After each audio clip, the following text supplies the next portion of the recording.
చూడండి, ఈరోజు మనము దేవుని యందు భయభక్తులు కలిగి ఉండాలంటే ఏం చేయాలండి? చెడుతనాన్ని అసహించుకోవాలి, చెడుతనాన్ని విడిచిపెట్టాలి.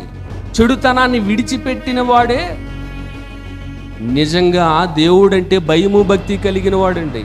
బైబిల్ పట్టుకున్నంత మాత్రాన, చర్చికి వెళ్ళిపోయినంత మాత్రాన, ప్రార్థన చేసుకున్నంత మాత్రాన, మనం ఏదో భక్తులు అని, దేవుడంటే భయం ఉందని ఉన్నామంటే అదంతా భ్రమ అవుతుంది.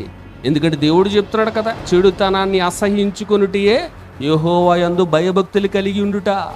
మరి చెడు చేస్తూ నేను దేవుడంటే భయభక్తులు కలవాడిని అని చెప్పుకోవడం అది అబద్ధమే అవుతుంది కదండి.